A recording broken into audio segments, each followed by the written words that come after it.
If anybody know T.I., I know everybody at school or high school didn't like him. So I got a reward, man. If y'all send me the yearbook pictures or something that's showing where he from, man, I will pay y'all personally, man. Say he got a phone conversation. If you tell it, we had a phone conversation, you need to tell what the phone conversation was about. It was about you getting punched in the face at Club Pure of one of my goons, you know what I'm saying? So, who's causing friction with you? He's obviously calling you out. You know, he's obviously challenging the throne. Yeah, I hear you know, which in my opinion is if you could call it that. Well, you know, you see it as competition, you don't take it personally. I'm sorry.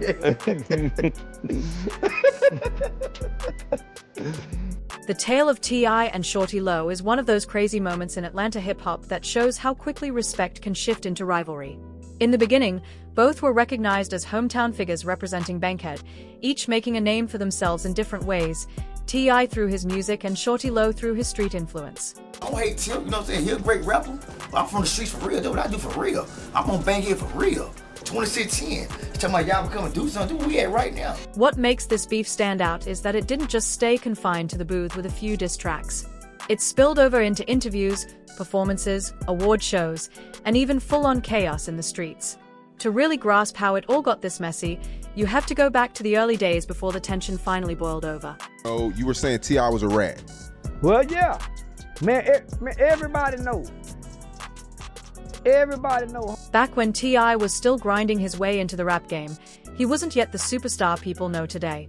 By the time he dropped his first video, I'm Serious, in 2001, he was just another hungry rapper trying to break through.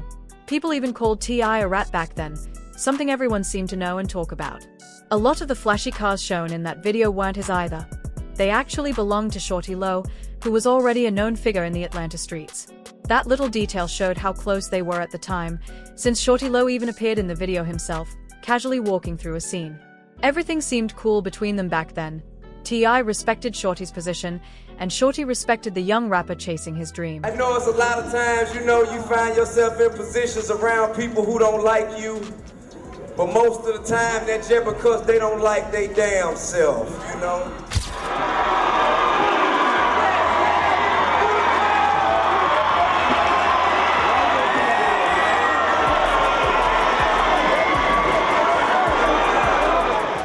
But as T.I. climbed higher in the rap game and Shawty Lo began moving into music himself, that balance of respect started to shift.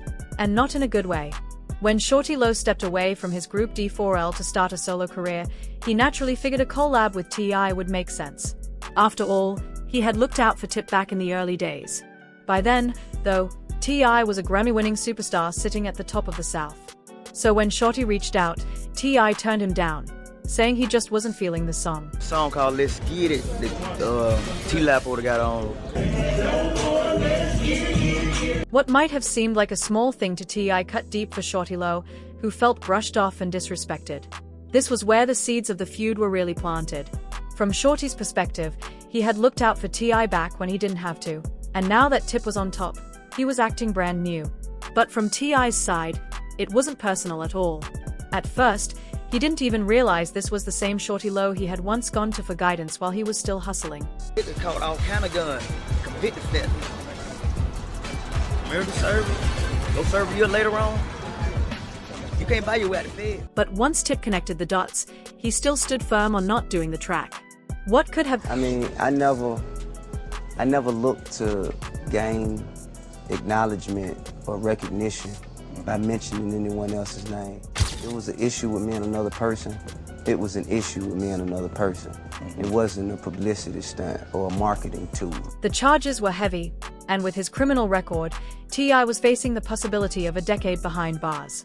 Fans thought his career was finished. But then something unexpected happened. Instead of 10 years, Tip was sentenced to just 1. And even then, he only served a few months before being released. The deal seemed way too good to be true, and people quickly began questioning how it was even possible. You see it as competition, you don't take it personally. I'm sorry.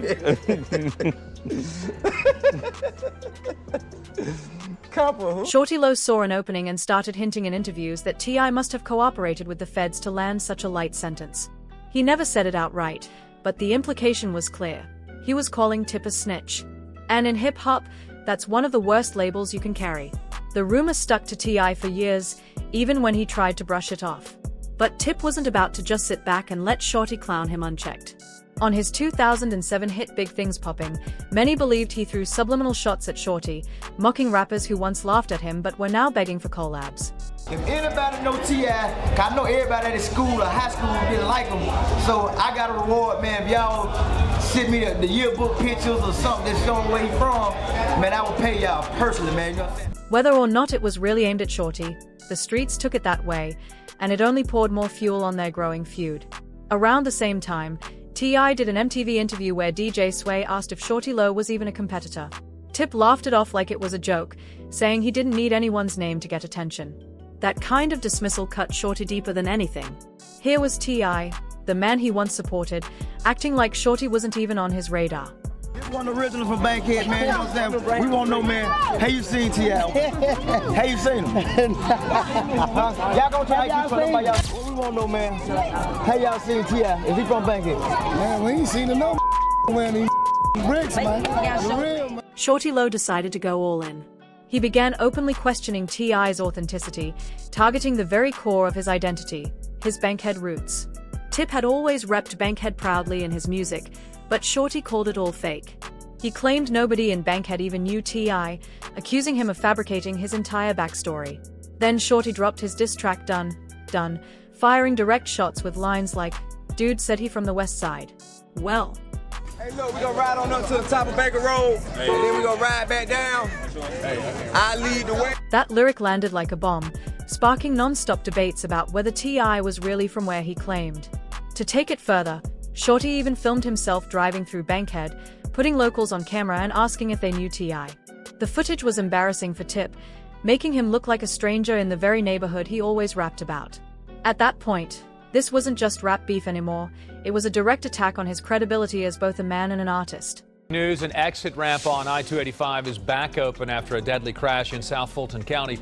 We're learning more this morning about the man killed in the wreck, local rapper Shawty Lo. By this point, Atlanta was buzzing with the feud. Fans were choosing sides, the media was eating it up, and every diss track or interview only made the tension worse. T.I. eventually clapped back with his own diss, "What's up? What's happenin'?" going straight at Shawty Lo and even filming the music video in Bowen Homes, a neighborhood tied to Shawty himself. That was a bold move. Tip was basically planting his flag in Shawty's territory, showing he wasn't afraid to face him in his own backyard. In the track, he mocked Shawty's antics, clowning him for riding around Bankhead asking about him. At the same time, he doubled down on his position as Atlanta's king, rapping that the streets still respected him no matter what rumors spread. The beef had officially gone from subliminal shots to direct attacks, and there was no turning back. By late 2008, the feud between T.I. and Shawty Lo had become one of the hottest topics in Atlanta hip-hop. The streets were watching closely, waiting to see what came next. Both rappers had thrown heavy blows, and instead of cooling down, the energy only grew more explosive. Things hit a boiling point at the Dirty Awards in Atlanta that November, a night remembered for all the wrong reasons. Both T.I. and Shawty Lo showed up with deep entourages, and the tension in the room was obvious before the show even started. Everyone knew something could go left, and that's exactly what happened. At first, things were tense but under control. Shawty Lo took the stage and, instead of playing it safe, he poured fuel on the fire by performing his diss track Done. That was like striking a match in a room full of gasoline. Members of T.I.'s camp weren't having it. Reports say they started tossing chairs onto the stage while Shawty was still performing.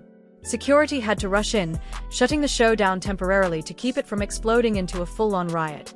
But even during that short break, the tension didn't fade.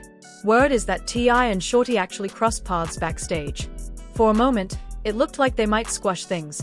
They exchanged words, even shook hands in front of witnesses. But if there was any peace, it didn't last long. When the show picked back up and Tip hit the stage, he couldn't resist throwing shade back at Shawty in front of the entire crowd. That was the breaking point. Both camps had been itching for a fight, and this was the spark that lit the powder keg. Suddenly, the entire award show erupted into chaos. T.I.'s crew and Shawty Lo's crew went at it right in front of everyone. Punches flew, chairs were tossed, and the scene turned into a madhouse. Police stormed in, using pepper spray to break things up. In the middle of it all, Shawty himself caught a face full of spray. The Dirty Awards brawl went down in history as one of the wildest moments in hip-hop beef culture. After that night, the feud wasn't just about music. It became a full-blown spectacle. Media outlets, blogs, and fans all weighed in. Shawty Lo kept the pressure on, mocking T.I. in interviews and even spreading rumors that Tip got punched during the fight. For a while, it seemed like the two would never see eye to eye. Fans expected more diss tracks, more interviews, maybe even more fights. The beef had grown into something bigger than music. It was about pride, reputation, and legacy. But then, something surprising happened. After months of back and forth, both men decided it wasn't worth dragging the feud out forever. Atlanta was watching, and the city didn't need two of its biggest names tearing each other down. In a move no one expected, T.I. and Shawty Lo officially squashed the beef. To prove it was real, they even hit the stage together for a performance at Tip's Club in Atlanta. That moment sent shockwaves through the culture. After all the insults, chaos, and battles, seeing them side by side showed that hip-hop beefs don't always have to end in tragedy. For Atlanta, it was a powerful moment of unity, two figures who had once been at war now standing together. From there, both men carried on building their legacies. T.I. continued climbing, solidifying himself as the king of the South with hit records, albums, and mainstream respect. Shawty Lo may not have reached the same commercial success, but he stayed a respected figure in Atlanta, known for his role in D4L, his solo work, and his unforgettable presence in the city. For years, their feud became more of a memory, a crazy story fans would bring up when talking about Atlanta rap history. Even after the dust settled, the chaos they created became part of their legacies. Sadly, Shawty Lo's story didn't end with music and peace. On September 21, 2016, Atlanta was rocked by tragic news. Shawty Lo had passed away in a car crash. That night started like any other. He was at the Blue Flame Lounge, a well-known strip club, hanging with his crew, enjoying life. After leaving around 2 a.m., he drove off in his Audi A7 with two women in the car. Reports say he was speeding, and the women even asked him to slow down. But he didn't. In an instant, everything went wrong. Shawty lost control, the car went over a guardrail, and smashed into two trees. The crash was brutal. Because he wasn't wearing a seatbelt, Shawty was thrown from the car. By the time paramedics arrived, it was too late. He was gone. The two women survived, but reports claim they grabbed Shawty's cash before leaving the scene, a shocking detail that left fans both furious and heartbroken. The timing made it even more devastating. Just a week earlier, Shawty had lost his father and recorded a tribute song, Letter to My Father. To fans, the back-to-back tragedies felt eerie and sparked rumors and conspiracy theories. But in the end, it came down to reckless driving without a seatbelt, a mistake that cost him his life. Atlanta was crushed. The city had lost more than a rapper, it lost a cultural figure who embodied Bankhead. Shawty wasn't just known for his music, but for being real, holding down his community, and sparking one of the wildest beefs in hip-hop history. Tributes poured in immediately. T.I., despite all their history, was one of the first to honor him, posting a heartfelt message on Instagram, calling Shawty a pioneer, a legend, and someone who left a lasting impact on Atlanta's music scene. It was proof that no matter how messy things had been, the respect never truly disappeared. Other artists paid their respects too. Metro Boomin shared a studio photo with Shawty, Future, and Young Scooter, writing "Long live the King of Bankhead." Future reminded fans that legends never die. Lil Yachty posted an old clip of Shawty in an interview. Even Gucci Mane, a longtime friend, reacted with, "Damn it man. R.I.P. Shawty Lo." The whole Atlanta rap scene stood still, united in grief. For younger artists, it was a reminder of how much Shawty Lo and D4L had paved the way. People often underestimate their impact, forgetting how Laffy Taffy and the D4L wave helped shape the sound of Southern rap in the mid-2000s. It wasn't just a viral dance record, it was a cultural moment. Shawty Lo helped open that lane, and his solo career proved he wasn't just about party records. He had real street tracks, presence, and respect where it mattered most. That's why his feud with T.I. hit so hard. It wasn't just two rappers trading insults. It was two sides of Atlanta clashing, two visions of what being real meant in hip-hop. Shawty questioning Tip's Bankhead roots struck a nerve because in Atlanta, street credibility is everything.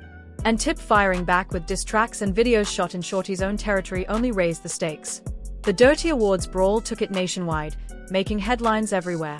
And yet, despite all that chaos, they found a way to squash it. That's what makes their story unique. It didn't end in tragedy between them. It ended with peace, a performance together, and eventually, Tip being one of the first to give Shawty his flowers when he passed. That's rare in hip-hop. Shawty Lo's death left a hole in Atlanta, but his influence still lives on. His phrase, "must be two sides," became bigger than a diss lyric. It turned into a cultural saying across the city. His contributions through D4L and as a solo artist shaped Southern rap in ways still felt today. Meanwhile, T.I. continued balancing music, acting, and business, cementing his legacy as one of Atlanta's greatest. Together, their rivalry told a story of pride, betrayal, respect, and reconciliation. Fans still debate who won. Some say Shawty Lo took the streets by questioning Tip's authenticity, while others argue T.I. won musically, shutting down rumors with hits and dominance. But in truth, both men carved out legacies Atlanta will never forget. The T.I. and Shawty Lo saga is proof that hip-hop is more than music. It's about identity, history, and legacy. It's about where you're from, who you are, and how you defend your name when challenged. For Atlanta, their stories showcase the passion, pride, and unpredictability of the city's rap scene. Even though tragedy struck, Shawty Lo's name will forever be tied to Bankhead, Atlanta, and the culture he helped build. His legacy lives right alongside Tip's, and their clash will always be remembered as one of hip-hop's most dramatic rivalries.